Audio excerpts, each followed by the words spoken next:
What's embarrassing? Oh, yeah. Going live and not going live. Yeah. All right. So, yeah, we're an hour late, but I think we're but only finally streaming. just. Yeah. So yeah, it's just us working all this magic, trying to figure out how to do multiple streams today. So I think we accomplished some things. Um, maybe we're streaming. That's an accomplishment. Everything seems to be good. We're live. We had to re-figure out everything we thought we figured out. All right, cool. Well, you ready to jump into it? Yeah. All We're right. going to get right into the error correction read. Yeah. Yeah. So I kind of wanted to talk about the format a little bit, just because I want feedback from anybody that's watching or listening.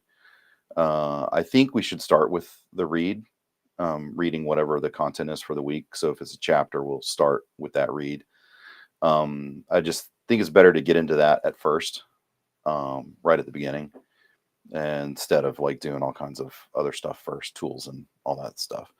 So I think we start with the read, we discuss the read, and then we talk about tools and other topics, which I think is what we're going to do today. And so I think if we want to do that, then I'll just intro the read. And if that format works, and listeners like it or watchers like it, then we'll stick to it. If they'd rather see it, I don't know, as the cake at the end of the dessert at the end of dinner or something like that, I guess we could save the read till later. But I don't know. I think it's kind of important to start up front. Yeah. So if Um, viewers want the read in the beginning, we'll keep doing that. If you don't like it, you want it at the end, just let us know and we'll switch formats. And I guess while you're reading, I'll be interjecting with any thoughts I have. yeah, I think that's the plan. Also, because of the setup, I don't have my computer or anything, so I'm going to be reading from my phone, which means I got to find it on Scrivener. Scrivener. It's the ultimate Scrivener. debate. Scrivener.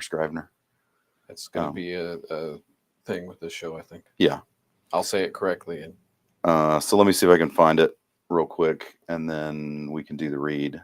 I've got Scrivener up. What do we got? Oh yeah, that's the other thing. I am starting with a different chapter. So I guess we have our chapter 1, which is originally what I was planning on reading today. But now I think I'm going to read what I think will be the prologue. And I've got a farty chair. So. Yeah. Okay.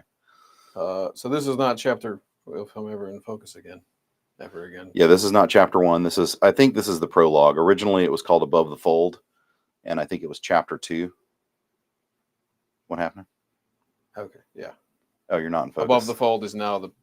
Okay. I follow it. Oh, for fuck's sake! Can we say that?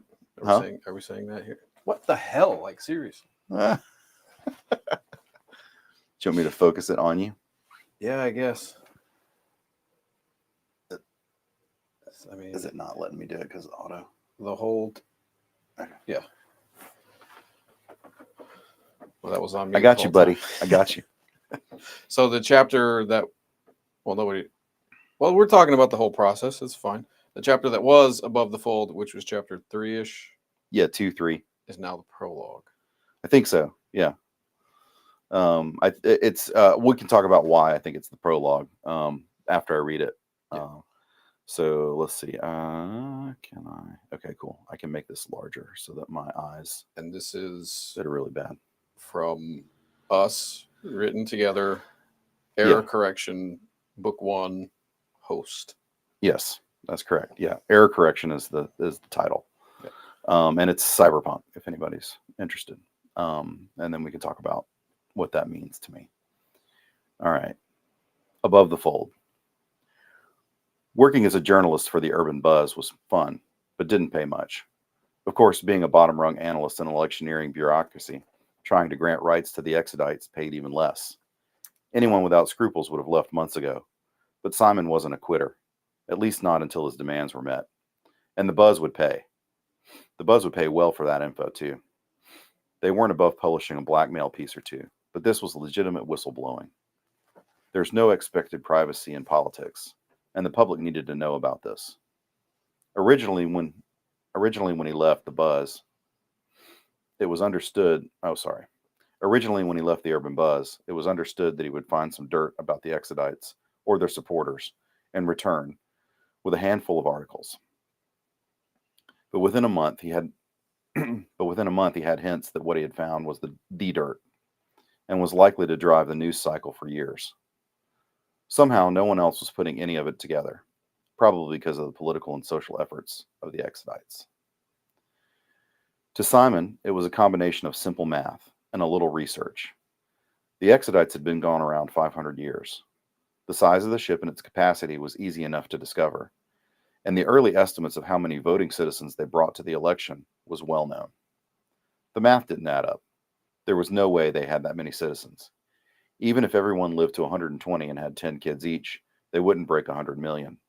Besides, their ship was designed to provide uh, open air luxury for them to wait out the apocalypse in comfort, while the rest of us merely died. Even if they devoted all the luxury of that space to housing, they couldn't possibly support that many people. His calculation was 40 million, uncomfortably. Other than the research and the hunch, he didn't have much proof. Analysts had reviewed the data transmitted. All cryptographic IDs were verified using the system established well before the Exodites even exited. They had a record chain node that was out of contact with the rest of the chain for hundreds of years, but as soon as they were in range, their record came online, and all the other nodes aligned to their asynchrony. Their absence wasn't even unprecedented. The Quakers abstained for 600 years and rejoined without much issue, but they weren't trying to wedge 20% of the vote. The biological data checked out as well. The only thing that didn't work was the size of the ship and the population. Maybe they figured out a way to hack the chain and report false data. Maybe they had an exploit to fake new citizens. The truth would eventually come out, regardless of whether he published the story or not, and he was definitely publishing. So far, he had only talked to Mike at the Buzz about it. Mike Paul Rich was one of those assholes with 3 first names, but he was greedy too, so not many loose ends to worry about. He and Mike had a no communication policy unless it was face to face. Yeah, Mike was an asshole, but they were in this together. Simon smiled to himself. They were meeting tonight outside H15. No one was in the office tonight, and he was tight with the research team, so he was all alone with the data. He had access to the stack that was installed here before Exodite integration. The data would be downloaded to a storage module in a few more minutes. Attaching it to a stack was dangerous, so he would take a peek here before he left, and then not again until he could check it offline and fake a carrier protocol.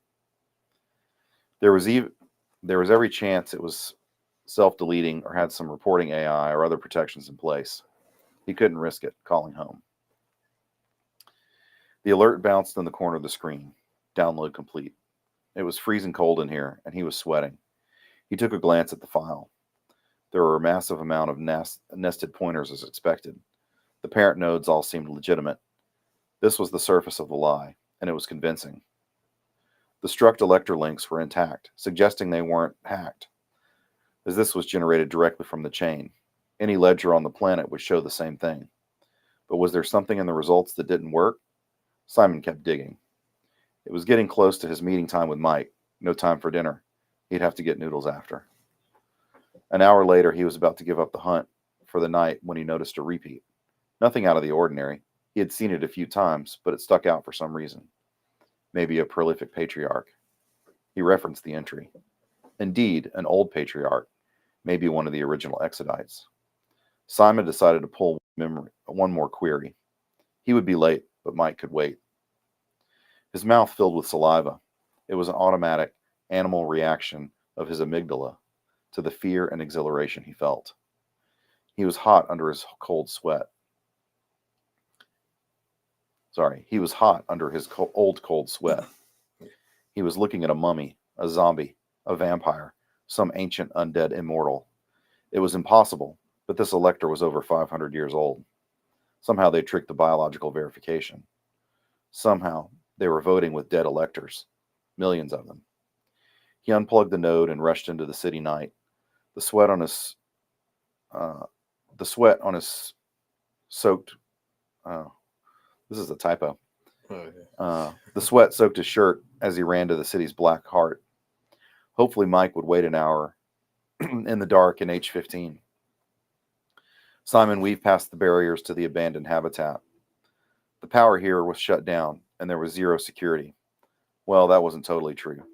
The radiation and other toxins in the area were definitely a deterrent. However, it was the only place that was totally quiet. He pulled a flashlight out and picked a path into the underground transport station, through the rubble. He had to walk several flights of stairs, but the old passenger car was about 200 feet down. He saw the other flashlight ahead and heard the voice. Simon? Simon replied, Hey, Mike. Yeah, it's me. Sorry I'm late. I was. The bullet interrupted Simon mid-sentence as it tore a small hole in his heart and bounced left into his thoracic cavity. He felt his lung collapsing before his heart stopped. He knew it was collapsing because he tried to scream, and only a short, soft breath escaped his mouth. He dropped the flashlight and fell to the ground. Fucking Mike. You shot me. It wasn't even a whisper. He made no sound, just mouthed the words. Mike got down low and in his face. The light shined on him. Not Mike. Simon mouthed the word, Who? And he felt cold. He thought about the data.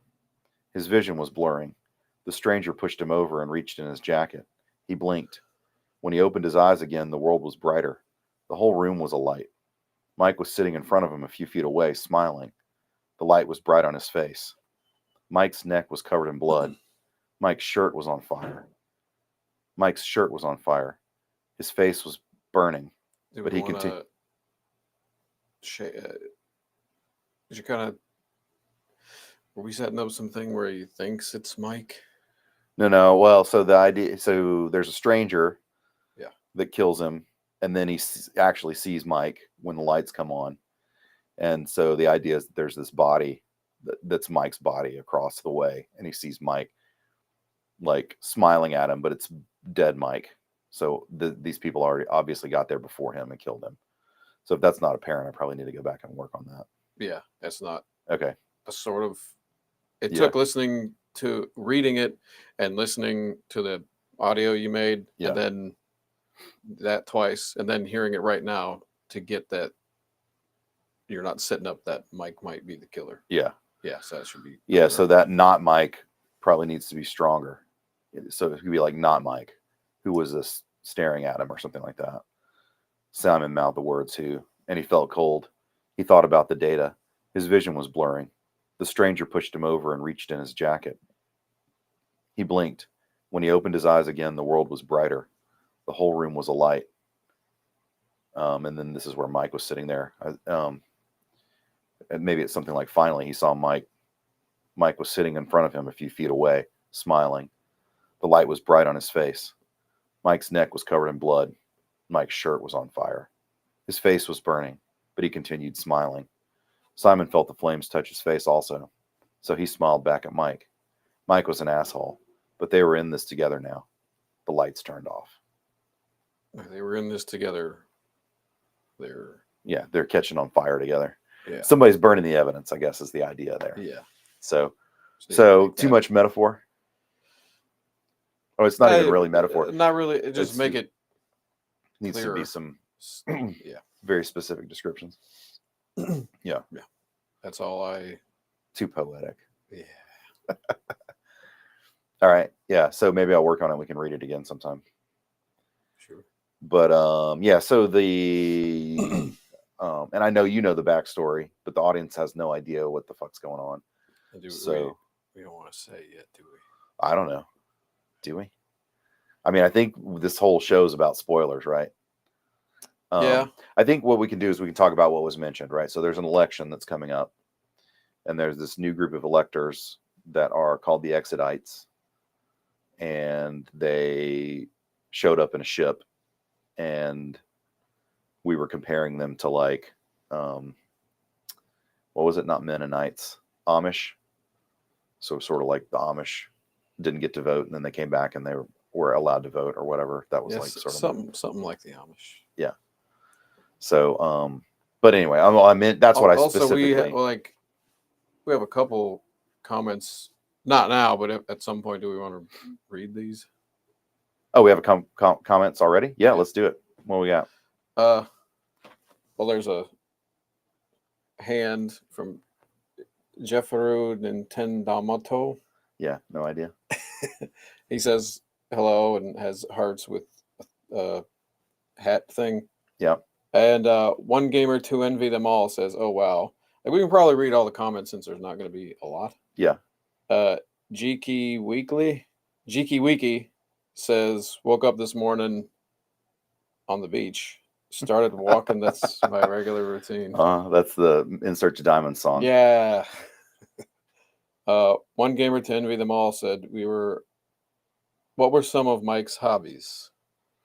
Fucking Mike, yeah. Yeah, so Mike, I had imagined Mike to be a sort of the fast food eating, chain smoking, traditional editor at a low low output, low yield newspaper. Like they're a conspiracy theory newspaper, but they've stumbled on a conspiracy that's real, which is this electioneering stuff that's happening.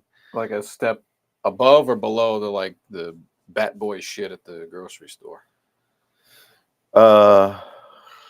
Yeah, Above. yeah. So definitely Alex Jonesy, I think, is the idea.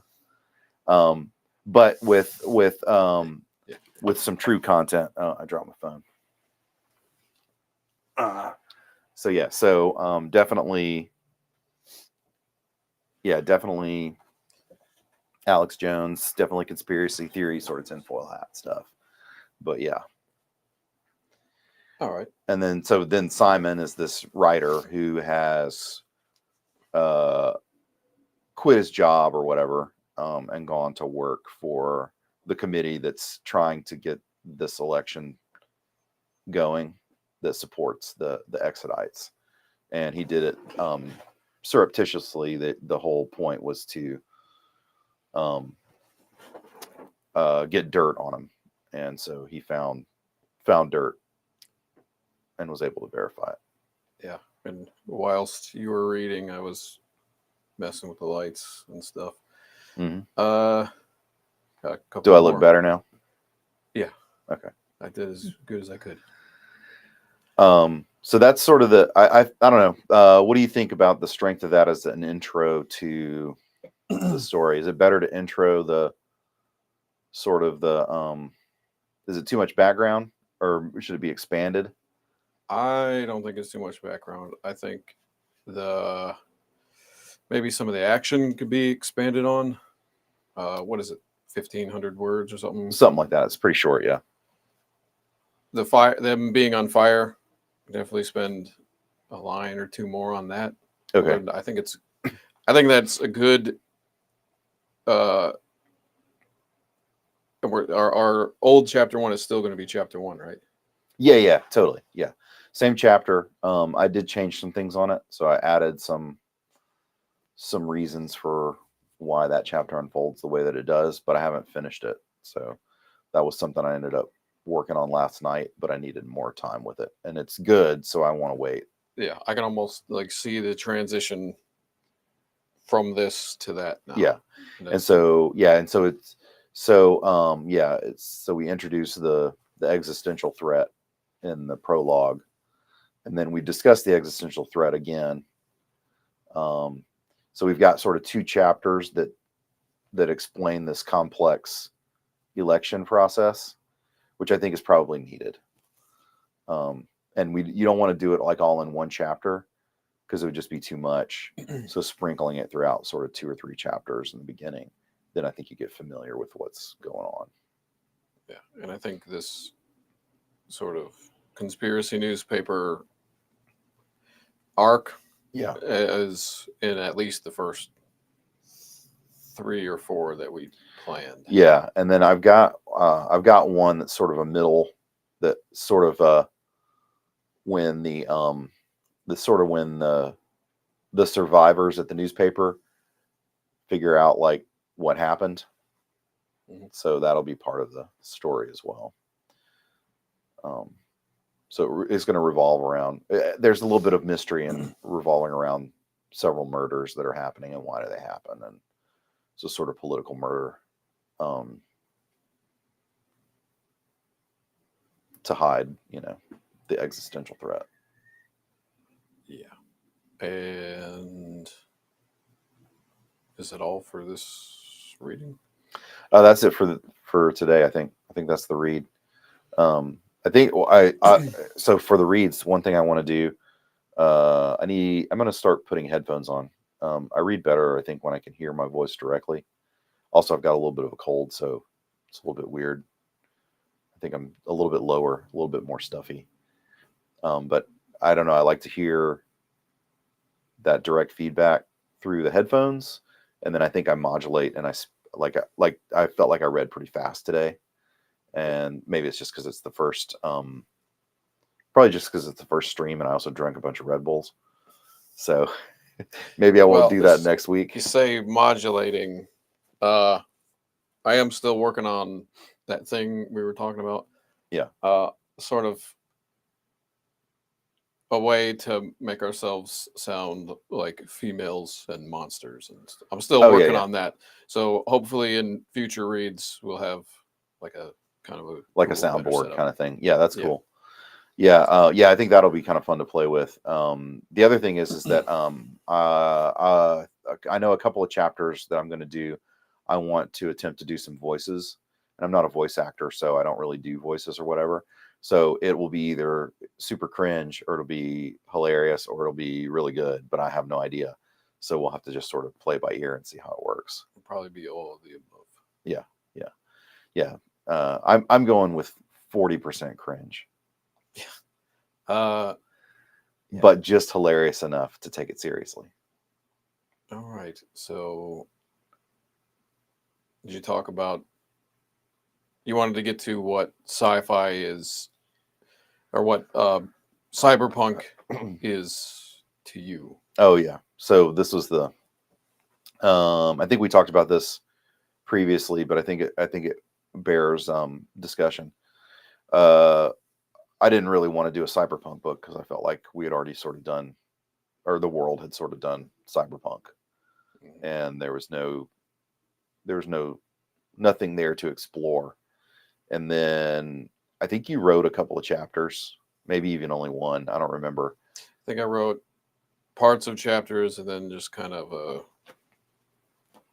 general storyline. Yeah. And I don't even think it had it might not have even had a title, because I think, did I come up with error correction? You did, yeah. Okay. So I started thinking about it, and then I was thinking about, kind of the state of AI in current times, contemporary times, and how that might color what the future of AI, because we sort of, there's sort of a trope about AI in all the previous cyberpunk stuff, which is, it's totally alien and doesn't understand humanity and wants us to murder us all, which all those things may be true, but I think it's more alien, and we also don't understand it even more than we think. And so I think that's kind of an interesting thing to start thinking about. Something that's sort of less robotic in nature and could almost even feel organic. Like ChatGPT feels organic, but it's not. It's just got so much fidelity with its language modeling that it seems like it's got some realism to it. And so not having like a totally artificial target, but having something that is a direct nemesis that you just don't understand, I think is really interesting to me. And so that's what sort of brought me back into it and wanting to think about a sci-fi cyberpunk book in 2023. Yeah. I think I brought RAIDs and hard drives into the mix Yes. because I know we both struggle with those fucking things daily. Yeah. So this, in a way, they're kind of like, uh, well, they're those things kind of like go throughout, but in a way, a RAID is like the big bad of the whole thing. Yeah. Yeah. Storage and capacity and stealing info and all that stuff become How to store data, how to transfer data. yeah. So like our main character, she's she's going to end up having to like steal equipment just to be able to pull heists and stuff like that, right? And so um and I think that was actually part of the initial discussion was sort of this heist concept. Yeah. And so if you've got if you've got a data heist, I mean, you can't really describe like somebody typing and stealing things too much. You can do it a little bit, but eventually that's going to get boring. So I needed some physical heisting to happen too. So I was like, okay, well, the data is like really bulky, and the tools that are used to hold all this data and stuff, instead of them being like really tiny and in everybody's pocket, like let's make it where there are these big industrial things that are meant to be like really robust, that go in these data centers, and we'll call them stacks or whatever. So that's sort of the RAID. It's sort of like a data module slash processing unit slash whatever. And so, like the really big data that drives all of society it's sort of like having to go into like a server room and steal a server or something, um, because you couldn't get enough bandwidth or have enough time to steal everything that you wanted. So the bandwidth and access are the big things, and those require hardware. So breaking into places and stealing stuff. Yeah. I don't know if you meant this, but I kind of also took it as the data is spread in so many pieces throughout so many large pieces of equipment that's kind of Yeah. also part of the need for a huge. Yeah. So RAID, traditional RAIDs or the data striped across multiple drive modules or whatever.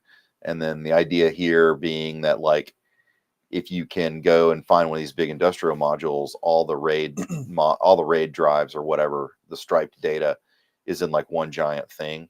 So if you can sneak out this thing that's like the size of a mini fridge on your back, you have contiguous data, because it's like one node that has all the data in the same spot. And there might be backup modules or whatever, but if you only stole one of those drives, one of those components, you wouldn't have all the data. You'd only have pieces of it.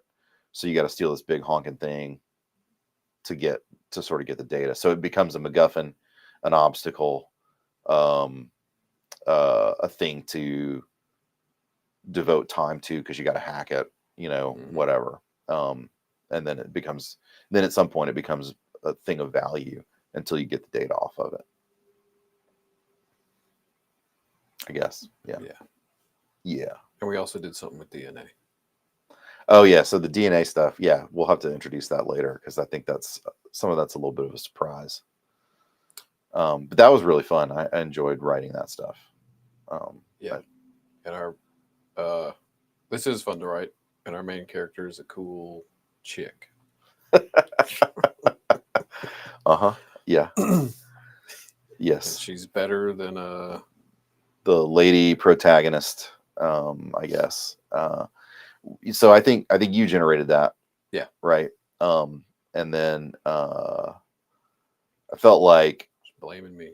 Well, yeah, I felt like so I think we started out Well, I like women. Sure. Yes, who doesn't? So I think some people. I think the way we started out was you were going to generate some content, and then I was going to edit it. Yeah. And then I started diving in more and then writing chapters.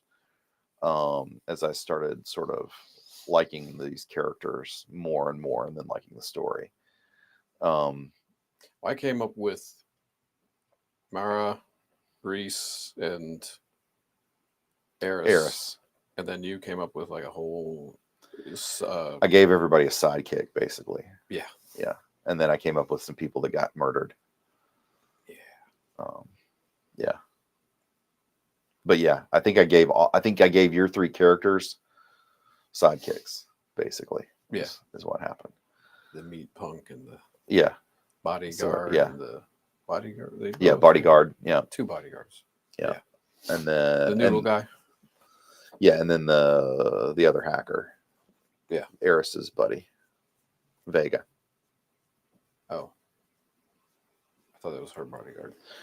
Vega's he's the other hacker, and then the what's the man, I haven't read it in a while. Reese's got his bodyguard, which is the Cyrus. Yeah, that's it. Did we land on Cyrus or Cirrus? I don't know. Cirrus sounds better. People are gonna read it. Cyrus sounds like he's from I don't know, the Bayou. Cirrus. Yeah. I don't want to talk like a character in a Stephen King book. Yeah. You know what I mean? Uh-huh. Nobody wants to talk like a Stephen King book. So that's error correction. I think next week were we going to try and do sort of our Halloween chapter? Yeah, our Canary Point project, which is very good for this season. Yeah, we're still working on it. Yeah, so next week, and it's Cardinal Point. Oops. Cardinal Point. We can talk about that next week too. Yeah. But yeah, so and it's brand new. Did I say Canary? Yeah, you said Canary. Oops. Yes. Which is what I originally said, but then we changed it. It's a whole. I can't say that, can I? Yeah, no. So anyway, it's I guess it's a horror novel. Yeah, Lovecraftian. Yeah. Yeah. All the words. Yeah. Horror novel. Yes. So so we'll read a chapter from that next week. I think we only have one chapter, right? I think right now, yeah. Yeah. So well, we're gonna release one chapter a week. Yeah. For probably until next Halloween. Yeah. That's how big it's gotten. So yeah, but so the idea is we thought it was interesting because it was something that we just, I don't know, we were texting or something and just randomly came up with it. Or you were kicking the idea around, and then I got crazy and then wrote a chapter, I think. Yeah. It's what the hell? It's a thing I've been tooling around with for a while. The carousel killer of Cardinal Point. Yeah. But you don't no. Cardinal Point, yeah. Carrion Point is what you said, yeah. Yeah. But I thought that was too close to like Carrion Hill or something. Yeah. So existing stuff. So then I think we changed it to Cardinal, and then we started evolving like this sort of religious overtones, like a cardinal, pope, bishop kind of thing. Bad Town has the Pope in it or something. And Good Town is yeah. The history, well, and that's in the first chapter too. The history is that that some rich family in Maine wanted this area to become the seat for the cardinal, and then the Pope took the Maine, and I don't know what makes up that particular. I don't know what they call it, but the cardinal that's in charge of that area is like parts of Maine and Rhode Island or something. Yeah. And they gave it to a different town in Maine, and so Portland, Maine. And so it's sort of like historical fiction or whatever. So this family got snubbed by the Pope, and then they named it Cardinal Point as to make fun of this guy. Like the Cardinal's never going to sit here, dude. So we're going to start calling this thing Cardinal Point. So anyway. And there's a fair in Cardinal Point, and there's a Hellmouth by the sea. Yeah. Like you do. Like you do. We got, I think some people are asking us some stuff. Okay, yeah. You want to read a couple more? Let me try to, or maybe they're just talking to each other. Could be. Let me just tell you what I've seen. Hello. Team Craftable. How are all yours day? I'm doing great. We're fine. Mhm. One gamer to envy them all. I am in an OC Discord server who has a question of the day type of bot running, so I got some ammo if that sounds like something. I mean, sounds like something to me. Um, Seems like an inside joke that I don't know. I don't know. I thought maybe they were gonna see if they could collect questions. Are there really only 4 people here, Team Craftable 2004? Well, now there's 3. What day is the next one? Stream? Yeah, we'll do it every Wednesday. 1 o'clock. Yeah, 1 o'clock, assuming we don't have the same problems that we did today. 1 o'clock. That's Count it for on now. Count on it, unless we miss it. Yeah, and then don't count on it. So, all right. So that's the read for next week. We got a couple other things coming up. Do we want to mention the titles that we're gonna read from? Yeah, this month. Yeah, let's just do this month's. So yeah, so we'll do Cardinal Point. Mm-hmm. I think we'll probably do A Sovereign in Hell after that, Mm-hmm. which might help us with our Halloween stuff too. And we might do another Cardinal Point right after that, right? We're gonna do 2 this. Yeah. So 1 for Halloween. We might do 2 in 1 week, maybe. Sure. Yeah. Like one the Wednesday, the week of Halloween, and one a special Halloween thing or something like that. Yeah, we can do that.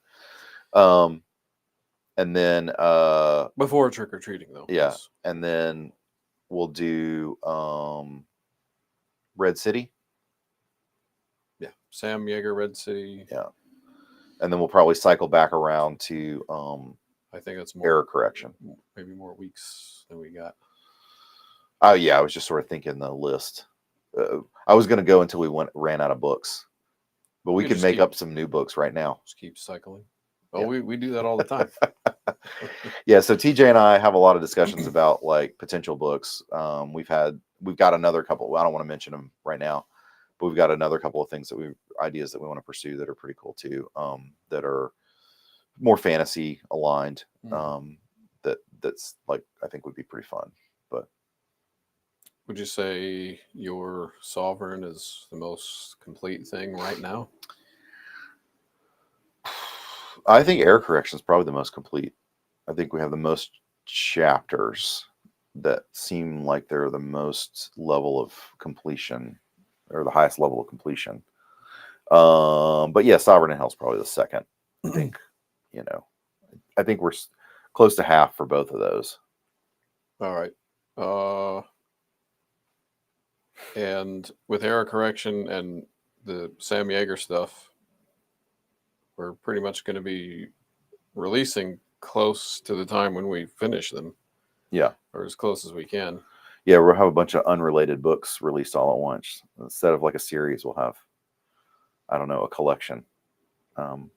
Which I don't think that's bad. I mean, I know it's not exactly the goal I think that we were originally thinking where we would come out. Like we would just drop a series like book after book or something like that. But I think we sort of changed it up by doing the stream. We're interested in like so many things. I think doing an error correction and doing a Sam Yeager and then the Cardinal Point, and then you can finish Sovereign, and we're doing other stuff. Yeah. So we can stay interested in all. Yeah. I guess we should probably talk about the titles a little bit too. So error correction, cyberpunk. Yeah. Cardinal Point is horror. Sort of gothic horror, I guess. Yeah. A Sovereign in Hell is, I have no fucking clue. Religious existential crisis. Fantasy. Horror, yeah. It's demons and Lucifer and weird people. And then Red City is like spy. Everyman spy. Yeah, sort of. What if James Bond had no money and was more like Jackie Chan somewhat? Yeah.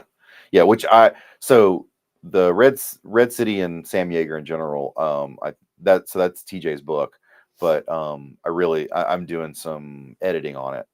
But he's really driving that one big time. So I don't think I'm really doing, I think I'm maybe written a couple of like sort of partial chapters and stuff and put back out there. But what I think is interesting about Sam Yeager is that he's the spy, but he doesn't have like the fancy cars and like all of the like backing of like the government to give him like all this cool technology. And so he's like driving like a shitty van, and you just like, like doing side jobs in between like spying and stuff. So I don't know, Yeah. it's really cool to me. He has to do repairs in a crappy motel to try to get money to get to the place he's trying to go. Yeah. And he's like a spy in the way that Daniel Craig's Bond is a spy, like more just going to some place and finding out a piece of information and beating the shit out of people. Yeah. I mean, yeah. There's no better spying than It's 200 pages of him just following a guy like a real spy. 200 pages of somebody sitting in a hotel room waiting for orders, waiting for the fucking invoice to get paid. uh-huh. So I think that's all we've got sort of lined up, and all of those are in sort of various stages of completion. My guess is we'll have maybe a book done by the end of the year. Is that the idea? Yeah, I'm thinking for starting releases probably December. Yeah. Uh, So I think Error Correction probably, or maybe Sovereign of Hell, or maybe those back to back or something. Yeah, whatever's done first. Yeah. I have a sort of have a writing plan for all the stuff we're working on. Yeah. And if you've got time to do Sovereign stuff, Oh yeah, that'd be good too. So what are we at? Are we after 2 yet? Oh, we got 15 minutes. We've been doing this for 45 minutes, right? Did we start a little after 2, something like that? We started right on 2, I think. Right at 2. Well, when we've got it to work. Yeah. Okay. So so I had planned an hour. I was thinking, and then we'll probably do a little after show thing.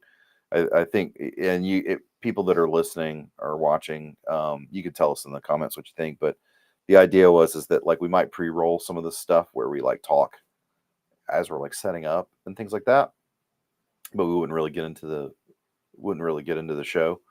And then we'd do the show, and then after the show we would have sort of a post show and that might be a better place to answer questions and stuff too.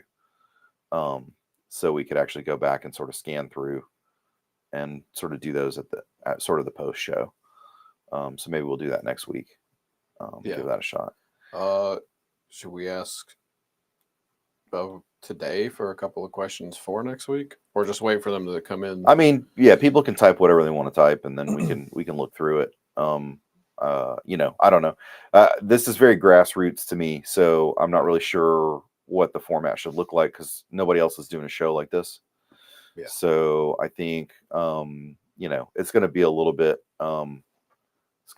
bit messy at first, and then as we get into it, I think it'll get tighter. And we'll be able to sort of hone in on all of the segments. So do we want to talk tools? I know you got a tool thing that you wanted to talk about. Yeah. I mean the thing. Well, I guess we could preface it with TJ does some e-ink writers, like portable writing devices that are, we've mentioned them, I think, before. They're not a sponsor or anything, but they're tools that we use. But they're like basically typewriters with an e-ink output interface or screen. And so the battery lasts for like a really long time. They're really portable. You can take them wherever. They've got kind of a chunky typewriter. So the idea is that they feel nice, like working on them. And it's not a computer, so it's distraction free. So you can't like look up stuff or go to Facebook or, whatever. Or look at, Dead Workers Party streams. Or something else. Yeah. Yeah. So there's The fancy one here is called the Hemingwright free write Hemingwright free write Hemingway. Hemingway. It's called the fucking Heming something. It's a Kindle with a keyboard, and it sounds real nice. And it's ladies at the coffee shops want to talk to you when you have it. Sorry, Malia. Malia's his wife. She likes when it happens. Mm-hmm. So you got the free write, and you've Yes. been using several free writes for a while. You've got the little portable one. You've got this one. Yeah. You got the one that's on permanent loan to me. But then you got something from another brand, right? Yeah, I think since I've posted pics on my Instagram of using the free write, this company sent me a Pomero. I'll put that on you. Which is a little Japanese one that I might not have brought. So is it more portable? Well, that's sort of the plus about it. It is a bit more portable. And it's a little more of an actual word processor. I don't know what the hell this is. Oh yeah. It's a little more of a word processor. The keyboard isn't as good or big. Not as clicky. Yeah, nowhere near as the clicky really helps me in it. And so is that a detriment, or is it like more designed for a different user? I think it's designed for a different user. And I thought, I don't know how long I have it for. They're like paying me to use it for a few days. I thought you might like it because you can sort of like write and edit on the thing. It's kind of like having Microsoft Word. So let me see this thing. So I don't know. Like I get the idea of. I mean, it's not more portable than your phone. Yeah. No. See, this is cool to me. I would rather use this than the free write. But I mean, I don't know. This to me, like, because it's so portable. Yeah. I mean, like, I'll use the free write at home, and like my daughter loves like typing on it because it's like chunky or whatever. But I don't like. I write on my phone, like I type with my thumbs. So anything's an upgrade. But like being able to grab something and then immediately write is a huge deal to me, because I wake up at 4 a.m. with ideas, or like I'm in the middle of like traffic and I have to pull over and start like typing stuff, just because I'm constantly trying to capture the moment. Yeah. This is the other option, the Traveler from Free Write, which is kind of more like how that is. Keyboard isn't as good, but it's the same screen. Okay. But there's no backlight. But still no editing, which is not an issue for me at all. I write so much more when I can't go back and edit, but that's like the number one complaint about these is like, well, I can't go back and change a word, and that's like not the point to these. Yeah. So, I mean, but one minus for that one for me is it's $500 fucking dollars. Yeah. I mean, I don't know. Like, if it works, I don't know. I mean, I don't really know I don't know. I pay stupid money for stupid stuff all the time. So you're talking to the guy that bought the fucking $1,000. Oh, is that $1,000? Yes. Okay. So this is $500 is better than 1,000. I would rather have this for 500. Well, that's like it's cooler. I gotcha. You're right. It is cooler. You're cool. But I think that like is objectively more. Why are you yelling? I don't know. Getting really yelly. I had my sandwich before this, so I'm You getting all like I jumpy. had Red Bull. You had a sandwich. Nobody else is gonna understand that. Yeah, no. But yeah, that one is objectively more useful than the free writes. But I get that's not like how my process or anything. Sure, yeah.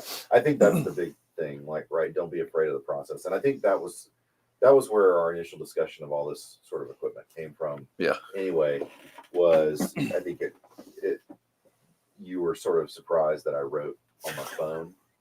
Was I yelling? And everybody is surprised that I write on my phone. But it's just, it was what was there, and Yeah. it was what was persistent and easy.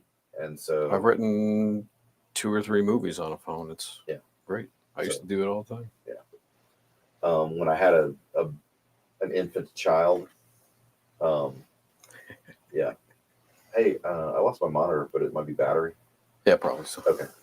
But yeah, when I had an infant child, it was way easier to type on the phone than it was to like go sit at the computer, Yeah. because you needed to sort of be around them. But yeah, so that was sort of a tool discussion. I kind of wanted to talk about ChatGPT for a minute. Okay. The evil ChatGPT.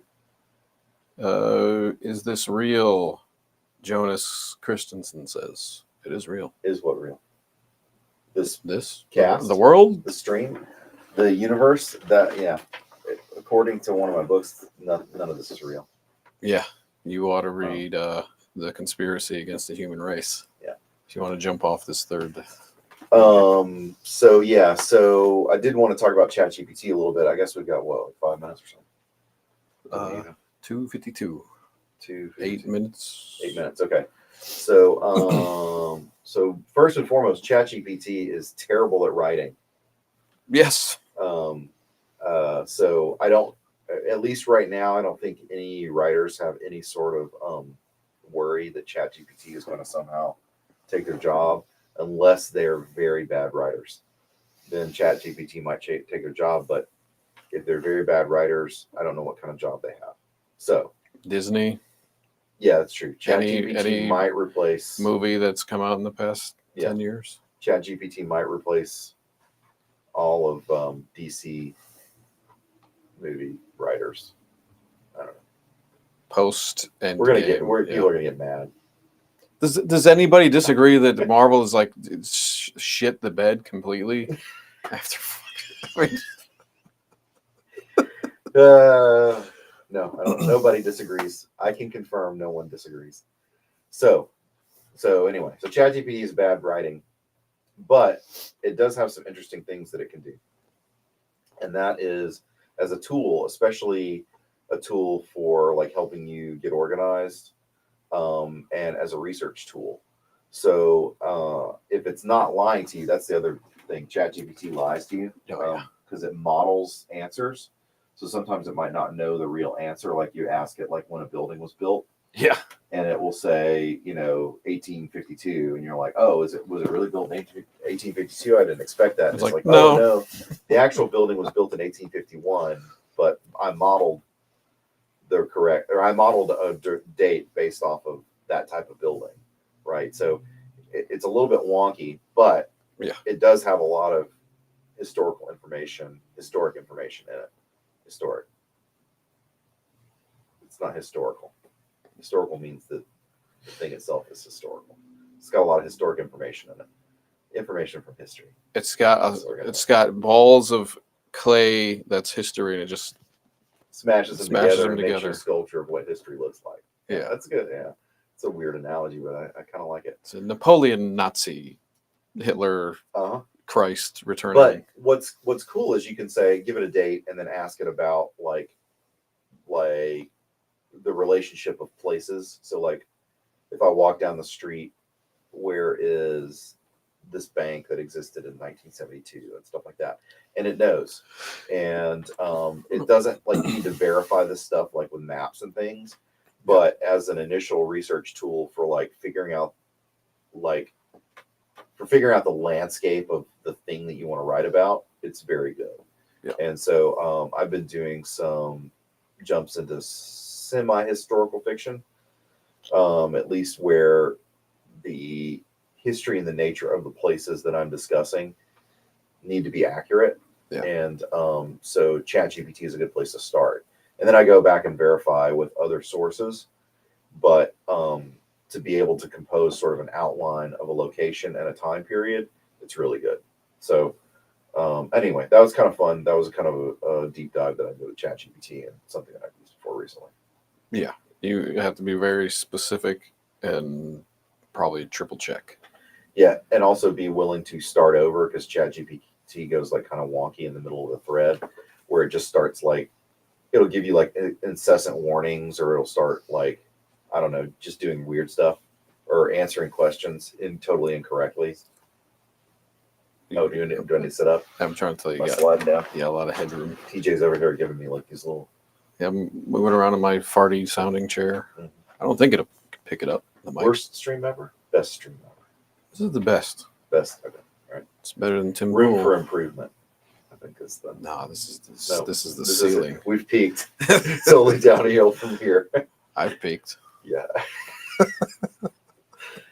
Oh Lord. That kind of stream. Yeah. All right. So yeah. So on Kick we'll have a hot tub stream next week. Oh yeah. I don't know what the. So yeah, what is it? Hot tubs and. I don't know what the. I forgot what the other stream. Oh. Titties. No. No, not. So that's why they have hot tubs, right? So it's no non-nude. Oh. So we can have a hot tub stream on Kick. Not for free. Yeah, so it's hot tub stream, and then there's something else that they do. I don't know, party stream or something. I don't know what it is. Streamer people or just like they segregate it Kick. from all the other normal streams. Oh. Because it's slightly risque. You know how I like segregation. And we're going to be slightly risque. Yeah. The after show? Yeah. Usually. All right. So, what's next? Uh-oh. Something's wrong with your mic. Uh-oh. Oh, it's off. not on him. Oh, man. Where did it go? Under your butt. It's the worst ever. So we've only heard TJ for like the past 20 minutes. I hope these are omnidirectional enough to where it would have heard you. I mean, it was literally like under my butt for. Oh man. Is anybody? So this is this is stream 0. Definitely stream 0. Yeah. We can't call this one because we were streaming from my butt for at least I don't know 10 minutes. Butt stream. Next week is the real episode 1. All right. So I think that's it for the show. Thanks for listening. It sounded quiet and muffled, so maybe it's not total loss. Okay. Yeah, we'll see. But see y'all next week. And I don't know. Have fun. Whatever it is you do. Be punk. Drink and drive. Mm. Is that punk? I'm sorry. I don't know. Uh-huh. Ending stream. How do I end this thing? Is this the millennial pause of Well, let me stream tell ending? you, this mother, or I